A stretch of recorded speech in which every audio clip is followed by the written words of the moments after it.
And so today, as last on Monday, you connected with the invincibility chakra and your uniqueness chakra, which is just both of them out from the heart.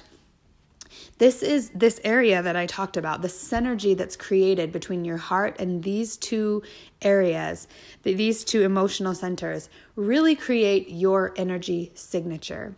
And as I mentioned on Monday, all of the other chakras simply amplify whatever energy or synergy is going on between these aspects of you. Your heart, your invincibility, what's made you survive, and how well you connect and accept yourself for that aspect of you, and your uniqueness, what makes you unique. Now, I want to today, first and foremost, give you I'm going to run through kind of what my morning routine has been like and give you some suggestions to make this cleanse more tangible, because I know the mind wants the mind wants to do, and it wants to have something tangible. And so in this video, I'm going to show you a little bit of how my morning routine goes and what I do. And the idea of all of this, from this point on, we are going to be working on really amplifying and shifting the energy of this area that we've connected with this far. For some reason, when I was connecting with it the other day, what came to me, again, the Bible keeps coming to me a ton recently, and it's connected to my upbringing, but also I just thought it was very significant. There's a verse in the Bible, in the New Testament, that talks about putting on the armor of God so that you can, quote unquote, protect yourself from the devil's schemes. So if you look at this just as an analogy and a metaphor for life, having the armor of God on, really it's about an energetic resonance that makes you not a match to certain things. And to have that energetic resonance, one of the spiritual armors the Bible talks about is the breastplate of righteousness. And as I was connecting to this area, the heart, the invincibility chakra, and the uniqueness chakra, that is what, as I was tapping on my invincibility chakra, which, by the way, is right where your thalamus is, which I found out yesterday. I was talking to a friend of mine that is a healer, and she works with CEOs all over the world doing energy work. And I was telling her about the invincibility chakra, and she said, yes, that is right where I was pointing, is where your thalamus is, and all your meridian centers are connected right there. So even if you tap on that, you literally can start opening up the channels of your whole meridian system. And it's interesting that, to me, it came through as the invincibility chakra, because that's literally what it is. It can open up the energy channels in your body. So this area right here, I want to strengthen it more and more and more. And as I mentioned on Monday, these two chakras and the synergy they create with the heart really is extremely palpable and extremely strong. And so it only needs a little shift or a little opening to create a lot of power in your electromagnetic field. And how you connect with yourself is really important. So having a morning routine and an evening routine, minimum. I want to also suggest an afternoon routine, which I'll get into later, but having a morning routine and an evening routine that connects you to your heart and to this area of your synergy with what you are uniquely and what you are invincibly can palpably change your entire day. And it takes practice, because we're not used to tuning in, and most of us aren't used to allowing our hearts to lead. But I promise you that if you stick with it, and if you keep tuning in and keep allowing yourself to gather as much information as possible, you will have the map for yourself. You have to know where you are if you want to get to where you want to go. You have to first know where you are so you can route a map, create a route. And so that is part of what you're doing here as you tune in the morning, is you're getting data. So I want to walk you through what I do, what I've been doing as I've been connecting to this cleanse, and how it's been going for me. And also give you some tips on really how to make this cleanse more tangible for you as you connect. So I recommend first thing when you wake up in the morning, if you can create a 10-minute space for you, like 10 minutes altogether to get everything prepped, and spend at least 3 minutes tuning in, it can make a huge difference. And especially the more habit you put behind this, your mind will start associating this time with what you program it to be. So first and foremost, I recommend that you make the place sacred. Set it apart. Set it apart as this is something sacred that I'm doing for myself to love myself. And so lighting sage or Palo Santo and maybe lighting candles, putting on some classical music or some sound effects that feel good to you. Like I sometimes put on water sounds or forest sounds or bird sounds. But whatever it is, just setting the space. Because a big part of it, this is part of how we engage the mind.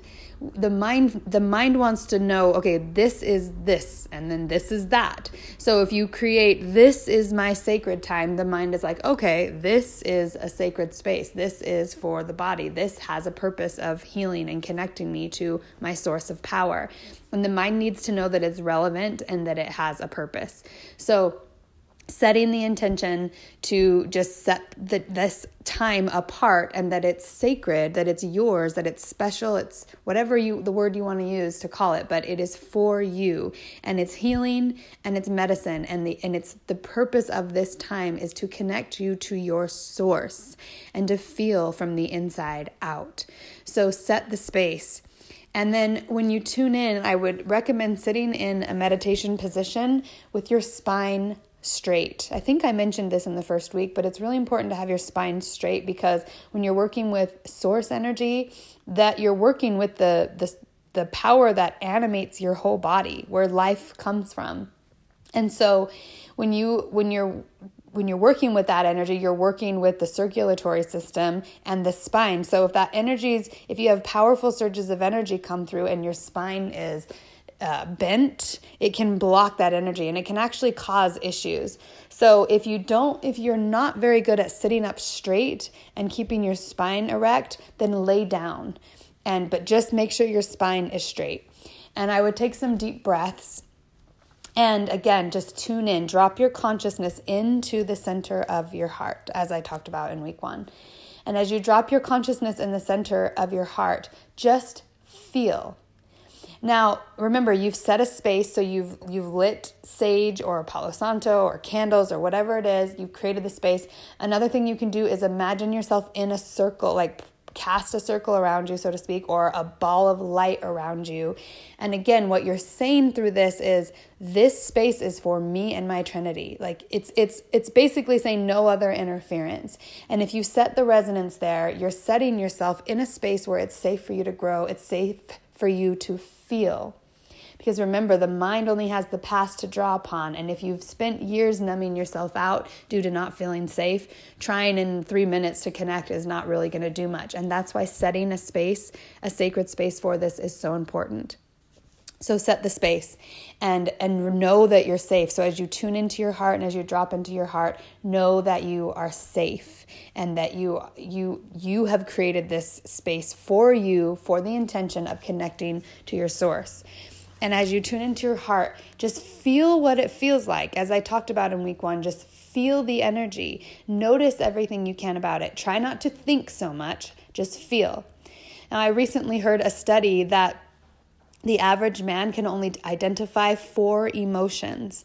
And I think the average human in general is only around 6 or 7. So our emotional intelligence as a species our range of emotions is not very wide right now.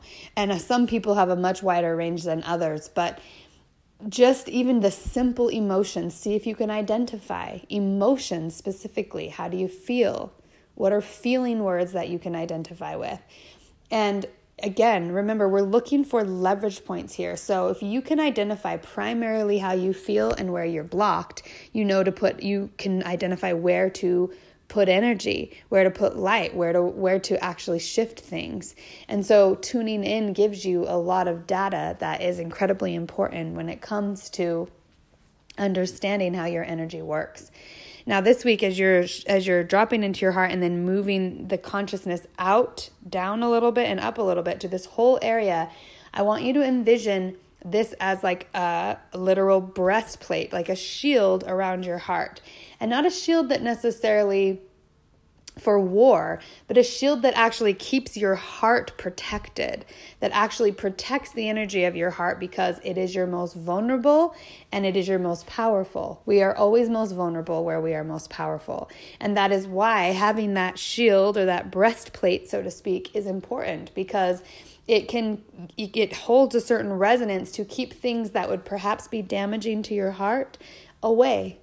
And it's all about resonance, because we live in a attraction-based universe. So if you're resonating at a frequency that's high, you're not a match to lower frequencies. And so if you can envision that shield around you as a high frequency of love and protection, like a womb or like a shield, a breastplate around your heart, you can allow the mind to tap into this, my heart is safe.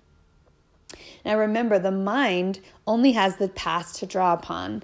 And so it will only naturally start firing neural pathways that relate to the past. So when you insert something that's new, the brain has something new to think about, and it starts firing new neural pathways. And the more you think about that new thing, the more those pathways start going in that direction, and then you create another route for your mental energy to go. And therefore you create something new, because the mind is the principle that creates. So when you start visualizing light around you, a shield around your heart, a safe space, that womb of protection that we talked about in week 1, for you to come alive in and feel, and you know it's safe, the brain literally does start changing, and it will allow you to feel more, because you will feel safe. The main issue for people not being able to feel is not feeling safe. And so that is why I want to emphasize this ritual, this time where you create a space that you feel safe and that you visualize those things. So visualizing can give the mind something to do. If you're just like, I don't know what to do, I don't know what I'm feeling, I don't know how to tune in, I don't know if I'm doing it right. If you visualize that light around you, that womb, and remember, you sealed it off in week 1. You sealed off that womb, and I want you to imagine that womb around you at all times, not just in this 3 minutes or however long you spend in the morning, but at all times. You are in a womb right now, and that womb is there for you to be able to grow and develop and dissolve, all those things, like a caterpillar, dissolve and grow into the butterfly that you're becoming. But you first have to dissolve completely and feel safe enough to dissolve. Dissolve all the old thought patterns. Dissolve all the old energy that's no longer serving you. Dissolve all the beliefs that are in the way of your thriving. That's what we're doing in this course. And so really, as we connect to the other chakras after this week, we're going to be going into very specifics about beliefs, and we're going to give your mind a lot more to do. But the first 2 weeks were really about feeling and creating this safe space. So remember that as you create this space, that you are safe. And remember that when you visualize this space, you create it stronger and stronger and stronger. So if your mind starts freaking out, like, I don't know what to do, visualize. Allow yourself to visualize. And then the other thing I wanted to remind you of is that what you eat, remember, we're including the physical body in this. What you eat affects your energy. So as you spend these 3 minutes in the morning connecting, I want you to take at least a minute to connect to your physical body, at least a minute to connect to your heart, and at least a minute to connect to your mind. And I want you to feel like it's simple. You're just touching base. It doesn't have to be anything profound or earth-shattering or any major breakthroughs. It's just developing the habit of letting your Trinity know, I'm here, I'm tuning in, I'm aware of what I am. I am this 3-part being. I have a body, I have a mind, and I have a heart. And those 3 things affect everything about my whole existence and how it feels. And so when you tune into your body, just get data like, how does my body feel? What do I feel like I need? What does my body need today? Do I feel like, do I need more water? Do I need more plant-based food? What do I need? What do I need? Do I need more sunlight and nature, which is huge for most people? Do I need to put my bare feet on the ground? If you tune in and let your body speak to you, it will show you what you need. It will tell you what you need. And if you're not used to tuning in, it may take some time, but the idea is to keep tuning in. And you can do more than 3 minutes by all means, but I'm trying to make it as simple as possible. So tap into the body, tap into the mind, tap into the heart, and tap in from this synergy of your uniqueness, your invincibility that's being fueled from the source of your heart. So tune in from that area and imagine that whole area just lighting up and getting bigger and stronger, and that resonance getting more powerful, and it encompassing your whole body, encompassing that whole vicinity of the womb that you're in, or the chrysalis that you're in. So tune into your mind, allow your mind to connect with your heart. So when you tune into the mind for at least a minute, ask yourself, what does my mind need? Because the mind, again, usually wants to feel safe. That's its main priority, is to be safe. It's to protect the body and to protect the heart. So what does the mind need? And it's important to listen to it and not just discount it like it's superfluous. The mind is just as important. The mind, where your thoughts are, where your thoughts go, you're creating. Wherever you're primarily thinking and feeling, you are creating that. You are interacting with that. You are fueling that reality. So if you are constantly feeling powerless, if you're constantly feeling like there's not enough, or you're not enough, or other people are not enough, and you're constantly looking at what's wrong with things and how things are just not good enough, or people are always letting you down, or whatever, you're creating more of it. And so tune into the mind. And if your thoughts are primarily in that sort of a direction, you can know, okay, my mind wants to feel supported. My mind wants to feel like things are for it, not against it. My mind needs to feel like what it's doing is beneficial and not detrimental. And then you can start meeting those needs. Because remember, you are the only one that can meet your needs. Only you. There is no one else that can truly even know what your needs are. You can ask people to help, and people can certainly fuel our strengths and make us stronger, but we are ultimately the ones making decisions moment by moment by moment that are affecting our lives. We're making decisions on focus. We're making decisions on what we're doing. We're making decisions on how we are feeling and what we're allowing our emotions to do, we're allowing our emotions to control us. So allow yourself to really tune into what your mind primarily does, and without judgment, and say, okay, I'm primarily focused in this way and it doesn't feel good. But that focus is telling me that I don't feel safe here, or that or this need's not met, or whatever. And so it gives you data on what you need. And that's all I want you to collect, is what do you need? The idea of tuning in the morning, and anytime you tune in, but especially in the morning, asking yourself, what do I feel and what do I need? What do I feel and what do I need? What do I feel and what do I need? Because in any given moment, as I said, you're the one that has to meet your needs. And that is what you came here to do, is to have that sovereignty and to create your life, and to have stewardship over this particular body that you're in, which carries a story and carries DNA that is connected to the entire history of the world. You are a living Akashic record. You are a living epistle. And your focus is determining how your story is going to be told, how your story is being told. And so it's important that we really take responsibility for this stewardship that we have over this body. And if you find yourself being really uncomfortable with taking responsibility for it, and you feel primarily like you've just been wronged in this life and that you have no power, that's an indication that you have not fully validated your wounds. They haven't been healed.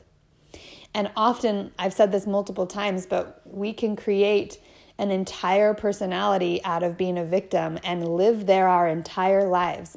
The idea that we are wronged, or that we have been hurt, or that we are powerless can become our entire identity. And we have every right to do that as creators, but you don't have to. And once you realize you don't have to be the victim and you have a choice, then you realize every time you choose that world, you choose to be a victim, you are choosing it for yourself. You can no longer blame the external reality. And so it's important that we really look at where we're holding on to a victim mentality as well. And it's not to shame the part of us that has been victimized, because that's very real. But what that means is that the wound hasn't healed yet. We haven't healed it. And that's what needs to happen. And so as you tune in to your heart, really, that is where, like I said, it's where you're most powerful and you're most vulnerable. So ask your heart, what needs do I need to meet? Where are my needs not being met? What do I emotionally need to feel better? Where am I now? What do I emotionally feel and what do I want to feel? And how can I shift towards what I want? And the more we start tuning in, the more and more and more you realize that you truly are the creator of your reality. And so after you've taken this time in the morning to set apart space for your Trinity, to tune into this conversation and this world that's going on in your Trinity, between your mind, your body, and your heart, then you can go forth from your day knowing, okay, this is what I need. This is where I'm at. This is what I need. And you've also set yourself into a mindset of paying attention and tuning in to yourself. You've become aware of yourself first thing. The more and more and more you do this, the more and more and more powerful you will become at it. And you will be shocked at how fast you can shift your reality. What happens is the external world starts becoming less and less and less and less of a priority, and your internal reality becomes more and more and more of a priority. And all of your beliefs that held together the reasons you were focused on the external start coming up. They start coming up to be cleansed, to be cleared out. Like, oh wait, that person needs me. The difference between someone who is an integrated, healthy empath or a person and someone who's not is understanding that you have a choice to help people. You don't have to. And that sometimes helping is actually not the thing you need to do. Sometimes that's the worst thing you can do. And you don't know that unless you have discernment, unless you tune in. And especially unless you can tell, is this going to compromise me, my health, or my mental stability, or my emotional stability? Because if it is, it's not a win-win-win. And if it's not a win-win-win, it's not a win. Not a win for me or them. That means I'm creating in lack. That means I'm creating with the belief that I have to sacrifice something in order to get something else. There's no sacrifice when it comes to the abundance matrix. The sacrifice has already been made. We've already been forgiven. We already have felt the wound. We've already had our hearts crushed. And now it's time for restoration. So it's really important that we develop discernment. And discernment is developed through tuning in and making yourself a priority. I just dropped my phone. So I realize this is a really long video, but I wanted to give you guys, your mind, a lot to think about and process and just really absorb in and not worry so much about what you're doing or the cleanse itself, because remember, you're getting a finalized version and this is going to get easier and easier and easier. And the final version of this cleanse will be very, very simple. But the reason why we're going into it from this level is because I want you to really, really feel into this experience and understand it multidimensionally. And so having your morning routine is crucial. And if your mind is wondering what to do, that is the main thing. Set apart, make it special, make it something that your mind can say and your body feels significant. You've lit candles or lit sage, you've created a space and you've made it special. And then the thing to add at the end of this, at the end of your day, right before you go to bed, I want you to pull your journal out and write down what worked today, what didn't work today. Really examine your day. What do I feel good about? Did I listen to my body? Those are the two main questions. Did I listen to my body? What worked and what didn't work? And then you can break it down into your body, mind, and heart. How did my body feel today? How did my mind feel today? And how did my heart feel today? How did my Trinity feel overall?